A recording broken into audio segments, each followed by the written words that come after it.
Hey everybody, I hope you're doing well. I wanted to make just a little video about the paper and especially how to find your article for the paper.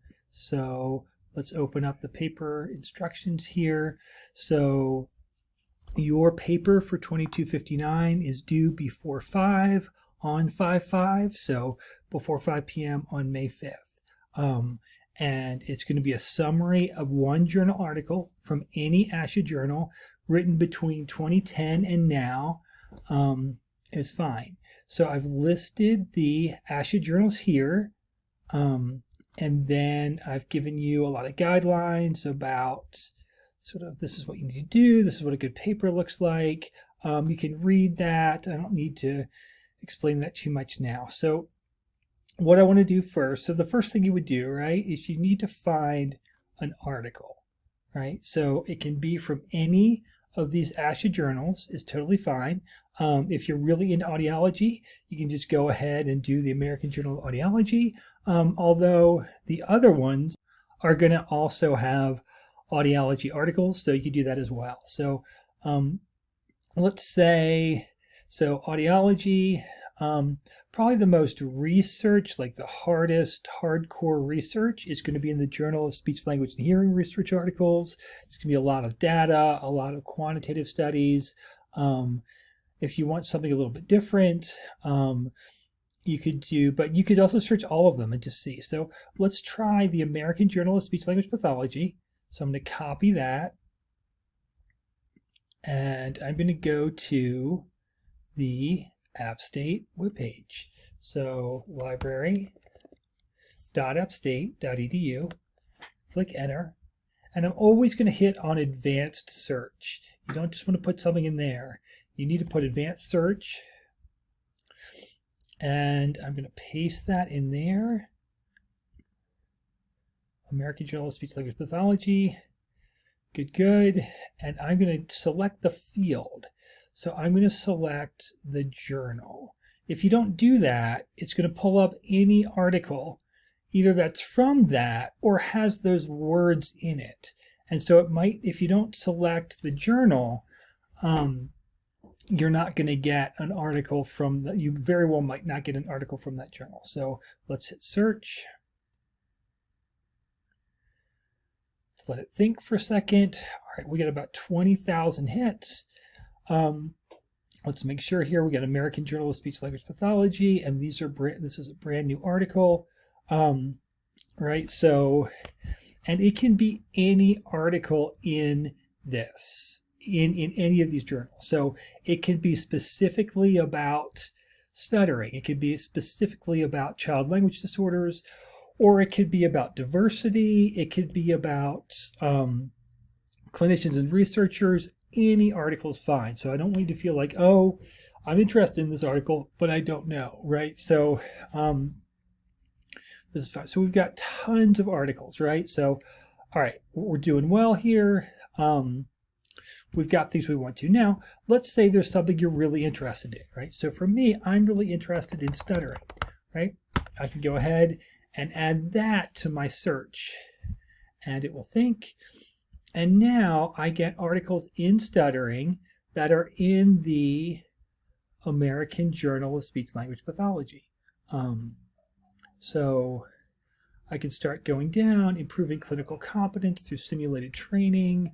That's interesting to me. Trans-theoretical model. Parents' perception of the overall impact of stuttering on young children. That sounds cool. I haven't read that one yet. Right, so now I've got more stuff I want to, right? So you can do that with any topic. You know, if you want diversity, let's type in diversity, right? Our field is like 90+% white, 90+% female. We have a big diversity problem in our field. And so we often don't, you know, the people that are not white and female don't quite get the same level of care and treatment as those that are. So how do we increase diversity? Like anything, literally any article is fine. Pick something you're interested in, right? So that's great. So that's how you find an article. Now, next thing I want to say is that I guess the only thing that I wouldn't love would be like, this is an introduction piece. This is sort of describing what the journal is going to be.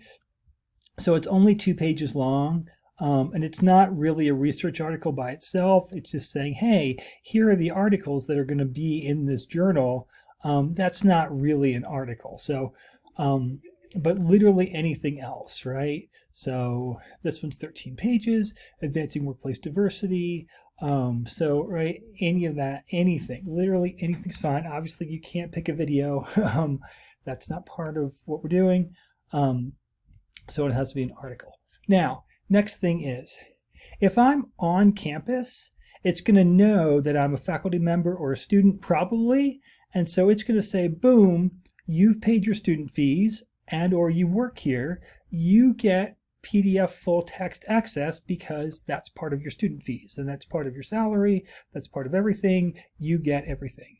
If I was not on campus, it might not give me this. In fact, for students, it definitely wouldn't give you this, right? And you'd click on the article and it would say you had to pay like $40 to read the article. And then you say, heck no, I'm not paying $40 to read the article. Of course not.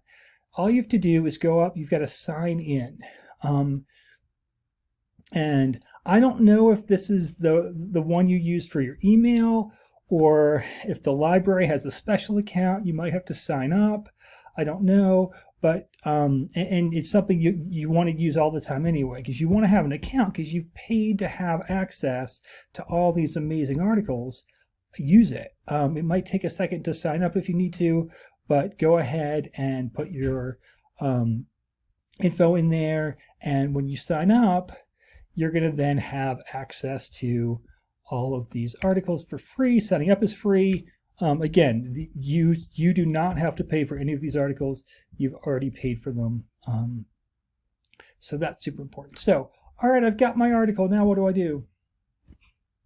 All right, once you choose your article, and you know, don't just pick the first article you come across. Try to really think about what's something I would like to read, what makes sense to me, what would I enjoy doing my paper on. So you've got, totally whatever you want to write it on, you can write it on, any kind of article you want. So again, read the instructions, right, for what you have to do, and then you're going to look at the template I have up. So one thing I've said is that I need your citation to be in APA format, which should look like that. You've got authors, you've got ampersand, you've got the year, right? Obviously this article would not qualify because it's 2001. You've got the title of the article, you've got the title of the journal. This also would not qualify because it's not an ASHA journal. You've got the volume number of the journal, and you've got the page numbers. And then you've got the DOI. Now, the DOI is not the website. The DOI is the DOI. If it doesn't have the letters DOI in it, you're copying the wrong thing. So what you have to do, so let's say I didn't really know how to cite something. One thing you can do, let me show you a way to do this. Copy. I'm going to go to Google Scholar, scholar.google.com. Again, I'm going to click on Advanced Search. I'm going to type in that whole citation. I'm going to copy. Now, when I hit cite, well, it gives me, or I could just, let's say I have the authors and the year, right? But the cool thing, so let's just say I just had Dietrich as the author and stuttering and 2001, right? Dietrich, stuttering, 2001. Okay. Boom, there it is.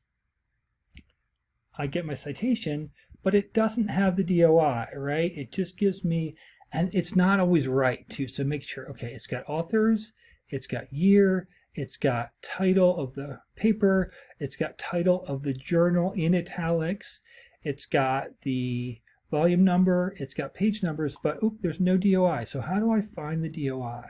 I'm going to click on that. It's going to come up with that. I don't want to copy that.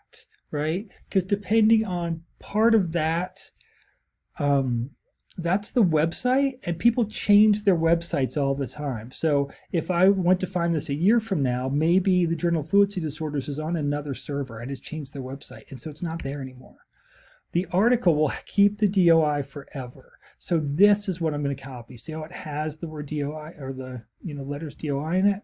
That's what you want to copy. I copy and I paste and I pop that into there. Right, and I put it up here, but because it was long, it slipped down there. So, and then I've just got, this is my paper. So really, it's not really APA. The citation is APA, right? But the whole thing is not, because I'm going to put the class here and then my name at the top. You don't need to have a cover page for this. In APA, you would have a cover page, and then you'd have 2 pages of work, but you don't have to do this. So it's got to be longer than 1 page. It's got to be shorter than 2 pages. So read all of this. I kind of talk about the paper. Like I said, I also talk about the paper here. So check out the guidelines, check out all this great stuff. And then if you have questions, email me. Again, due before 5 p.m. on Friday, May 5th. I hope you're all having a really good year. I hope you had a good spring break. And it's almost April. So here we go. Thanks, everybody. Bye-bye.